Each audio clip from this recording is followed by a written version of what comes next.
ಕರ್ನಾಟಕದ ಜನತೆಗೆ ನನ್ನ ನಮಸ್ಕಾರಗಳು.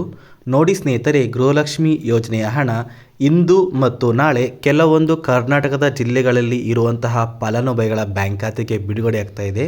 ಹಾಗಾದರೆ ಆ ಒಂದು ಜಿಲ್ಲೆಗಳ ಹೆಸರು ಏನು, ಮತ್ತು ಗೃಹಲಕ್ಷ್ಮಿ ಯೋಜನೆಯ 3ನೇ ಕಂತಿನ ಹಣ ಹಾಗೂ 4ನೇ ಕಂತಿನ ಹಣ ಯಾವ ಯಾವ ಫಲಾನುಭವಿಗಳ ಬ್ಯಾಂಕ್ ಖಾತೆಗೆ ಬರ್ತಾ ಇದೆ, ಮತ್ತು ಪೆಂಡಿಂಗ್ ಇರುವಂತಹ ಗೃಹಲಕ್ಷ್ಮಿ ಯೋಜನೆಯ 1ನೇ ಕಂತಿನ ಹಣ ಇರ್ಬೋದು, 2ನೇ ಕಂತಿನ ಹಣ ಇರ್ಬೋದು, ಅಥವಾ 3ನೇ ಕಂತಿನ ಹಣ ಇರ್ಬೋದು, ನಮ್ಮ ಬ್ಯಾಂಕ್ ಖಾತೆಗೆ ಇನ್ನೂ ಕೂಡ ಬಂದಿಲ್ಲ ಅಂತ ಯಾರೆಲ್ಲ ಹೇಳ್ತಾ ಇದ್ದೀರಲ್ಲ, ನಿಮ್ಮ ಬ್ಯಾಂಕ್ ಖಾತೆಗೆ ಯಾವ ದಿನ ಈ ಒಂದು ಪೆಂಡಿಂಗ್ ಇರುವಂತಹ ಹಣ ಬರುತ್ತೆ ಅಂತ ನಾನು ನಿಮಗೆ ಈ ಒಂದು ವಿಡಿಯೋದಲ್ಲಿ ತಿಳಿಸ್ಕೊಡ್ತಾ ಇದ್ದೀನಿ. ಅದಕ್ಕಿಂತ ಮುಂಚೆ ನೀವೇನಾದ್ರೂ ಇನ್ನೂ ಸಹ ನನ್ನ ಚಾನಲ್ನ ಸಬ್ಸ್ಕ್ರೈಬ್ ಮಾಡ್ಕೊಳ್ದೇನೆ ವಿಡಿಯೋ ನೋಡ್ತಾ ಇದ್ರೆ ದಯವಿಟ್ಟು ಚಾನಲ್ನ ಸಬ್ಸ್ಕ್ರೈಬ್ ಮಾಡ್ಕೊಳ್ಳಿ ಮತ್ತು ವಿಡಿಯೋನ ಲೈಕ್ ಮಾಡಿ. ನೋಡಿ, ರಾಜ್ಯ ಸರ್ಕಾರದಿಂದ ಬಂದಿರುವಂತಹ ಮಾಹಿತಿಯ ಪ್ರಕಾರ ಗೃಹಲಕ್ಷ್ಮಿ ಯೋಜನೆಯ 3ನೇ ಕಂತು ಹಾಗೂ 4ನೇ ಕಂತು ಕರ್ನಾಟಕದ ಕೆಲವು ಜಿಲ್ಲೆಗಳ ಫಲಾನುಭವಿಗಳ ಬ್ಯಾಂಕ್ ಖಾತೆಗೆ ಬಿಡುಗಡೆಯಾಗ್ತಾ ಇದೆ.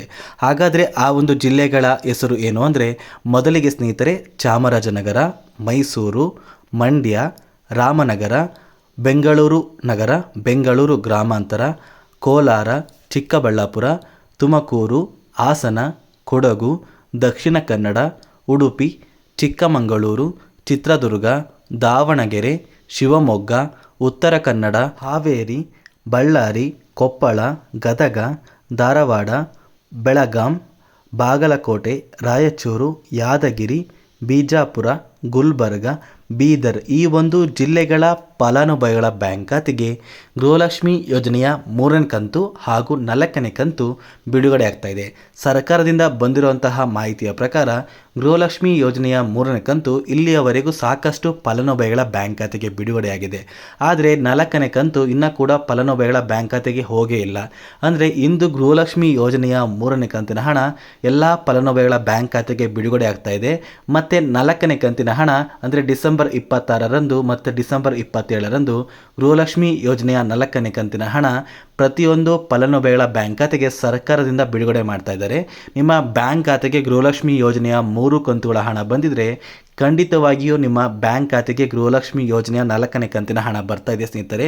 ಮತ್ತು ಗೃಹಲಕ್ಷ್ಮಿ ಯೋಜನೆಯ ಪೆಂಡಿಂಗ್ ಹಣ ಯಾರಿಗೆಲ್ಲ ಇನ್ನೂ ಸಹ ಬಂದಿಲ್ಲ, ನಿಮ್ಮ ಬ್ಯಾಂಕ್ ಖಾತೆಗೆ ಯಾವ ಒಂದು ಕಾರಣಕ್ಕೆ ಹಣ ಬಂದಿಲ್ಲ ಅಂತ ನೀವು ತಿಳ್ಕೋಬೇಕು ಅಂದರೆ, ನಿಮ್ಮ ಊರಿಗೆ ಸಂಬಂಧಪಟ್ಟ ಗ್ರಾಮ ಪಂಚಾಯಿತಿ ಅಥವಾ ನಗರಸಭೆಗೆ ನೀವು ಭೇಟಿ ನೀಡಬೇಕಾಗುತ್ತೆ. ಅಲ್ಲಿ ಸರ್ಕಾರದಿಂದ ಆಯ್ಕೆಯಾಗಿರುವಂತಹ ಅಧಿಕಾರಿಗಳು ಒಂದು ಕ್ಯಾಂಪನ್ನು ನಡೆಸ್ತಾ ಇರ್ತಾರೆ. ಸೊ ಆ ಒಂದು ಕ್ಯಾಂಪಲ್ಲಿ ನಿಮ್ಮ ಬ್ಯಾಂಕ್ ಖಾತೆಗೆ ಯಾವ ಒಂದು ಕಾರಣಕ್ಕೆ ಗೃಹಲಕ್ಷ್ಮಿ ಯೋಜನೆಯ ಹಣ ಬಂದಿಲ್ಲ ಅಂತ ನೀವು ತಿಳ್ಕೊಂಡು ಆ ಒಂದು ಎಲ್ಲ ಸಮಸ್ಯೆಗಳಿಗೂ ಕೂಡ ಪರಿಹಾರ ಸಿಗುತ್ತೆ ಸ್ನೇಹಿತರೆ. ಈ ಒಂದು ಅಧಿಕಾರಿಗಳು ಡಿಸೆಂಬರ್ ತಿಂಗಳ 27ನೇ ತಾರೀಕು, 28 ಮತ್ತು 29 3 ದಿನಗಳ ಕಾಲ ನಿಮ್ಮ ಊರಿಗೆ ಸಂಬಂಧಪಟ್ಟ ಗ್ರಾಮ ಪಂಚಾಯಿತಿ ಅಥವಾ ನಗರಸಭೆಯಲ್ಲಿ ಒಂದು ಕ್ಯಾಂಪನ್ನು ನಡೆಸ್ತಾ ಇರ್ತಾರೆ. ಆದಷ್ಟು ಬೇಗ ಹೋಗಿ ನಿಮ್ಮ ಒಂದು ಬ್ಯಾಂಕ್ ಖಾತೆಗೆ ಗೃಹಲಕ್ಷ್ಮಿ ಯೋಜನೆಯ 1 ಕಂತಿನ ಹಣ ಬಂದಿಲ್ಲ ಅಂದರೆ ಈ ಒಂದು ಕ್ಯಾಂಪ್ ನಡೆಯುವಂತಹ ಸ್ಥಳಕ್ಕೆ ನೀವು ಭೇಟಿ ನೀಡಿದರೆ ನಿಮ್ಮ ಎಲ್ಲ ಸಮಸ್ಯೆಗಳಿಗೂ ಕೂಡ ಪರಿಹಾರ ಖಂಡಿತ ಸಿಗುತ್ತೆ ಸ್ನೇಹಿತರೆ. ಮತ್ತು ಗೃಹಲಕ್ಷ್ಮಿ ಯೋಜನೆಯ 3ನೇ ಕಂತು ಹಾಗೂ 4ನೇ ಕಂತು ಕರ್ನಾಟಕದ 31 ಜಿಲ್ಲೆಯ ಫಲಾನುಭವಿಗಳ ಬ್ಯಾಂಕ್ ಖಾತೆಗೆ ಬಿಡುಗಡೆ ಆಗ್ತಾ ಇದೆ.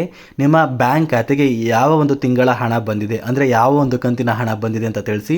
ಮತ್ತು ಗೃಹಲಕ್ಷ್ಮಿ ಯೋಜನೆಯ 3 ಕಂತಿನ ಹಣ ಬಂದಿರುವಂತಹ ಫಲಾನುಭವಿಗಳ ಬ್ಯಾಂಕ್ ಖಾತೆಗೆ 4ನೇ ಕಂತಿನ ಹಣ ಬರ್ತಾ ಇದೆ ಸ್ನೇಹಿತರೆ. ಮತ್ತು ನಿಮಗೆ ಗೃಹಲಕ್ಷ್ಮಿ ಯೋಜನೆ ಕುರಿತು ಯಾವುದೇ ಒಂದು ಡೌಟ್ ಇದ್ದರೂ ಕೂಡ ನನ್ನ ವಿಡಿಯೋ ಕಮೆಂಟ್ ಬಾಕ್ಸಲ್ಲಿ ಕಮೆಂಟ್ನ ಮಾಡಿ ತಿಳಿಸಿ. ನಾನು ನನ್ನ ಮುಂದಿನ ವಿಡಿಯೋದಲ್ಲಿ ನಿಮ್ಮೊಂದು ಎಲ್ಲ ಕಮೆಂಟ್ಗೆ ಆನ್ಸರ್ನ ಮಾಡ್ತೀನಿ ಅಂತ ಹೇಳ್ತಾ ಈ ಒಂದು ವಿಡಿಯೋನ ಇಲ್ಲಿಗೆ ಎಂಡ್ ಮಾಡ್ತಾ ಇದ್ದೀನಿ. ನೋಡಿ ಸ್ನೇಹಿತರೆ, ನಾನು ನಿಮಗೆ ಈ ಒಂದು ವಿಡಿಯೋದಲ್ಲಿ ಕೊಟ್ಟಿರುವಂಥ ಮಾಹಿತಿ ನಿಮಗೇನಾದ್ರೂ ಇಷ್ಟ ಆಗಿದ್ದರೆ ದಯವಿಟ್ಟು ನನ್ನ ಚಾನಲ್ನ ಸಬ್ಸ್ಕ್ರೈಬ್ ಮಾಡ್ಕೊಳ್ಳಿ ಮತ್ತು ವಿಡಿಯೋನ ಲೈಕ್ ಮಾಡಿ.